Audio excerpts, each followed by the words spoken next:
আমি অ্যাডভোকেট গোবিন্দ প্রামাণিক, মহাসচিব, বাংলাদেশ জাতীয় হিন্দু মহাজোট। গতকাল বিকালে শেখ হাসিনার পদত্যাগের পরে এদেশের হিন্দু সম্প্রদায় মনে করেছিল যে তাদের উপর বিশাল একটা হামলা, লুটপাট, অগ্নিসংযোগের ঘটনা ঘটবে।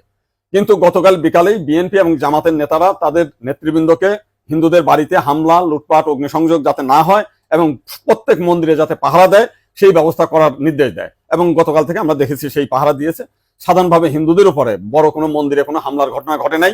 কিছু আওয়ামী লীগের হিন্দু নেতা আছে যারা বিভিন্ন সময় লম্পঝম্প করেছিল, তাদের বাড়িতে, শুধু হিন্দু বাড়ি না, মুসলিম আওয়ামী লীগ নেতাদের বাড়িতে হামলা হয়েছে, লুটপাট হয়েছে। এবং সামান্য কিছু সুযোগ সন্ধানী এলাকা ভিত্তিক তারা কিছু সামান্য মন্দিরে হামলা করেছে, সেটা ব্যাপক বিষয় না। কিন্তু আমরা দেখলাম যে ভারতের রিপাবলিক এইটাকে নিয়ে ব্যাপকভাবে রিউমার ছড়াচ্ছে, নানান কিছু মিলে উদ্ভট কথাবার্তা বলছে।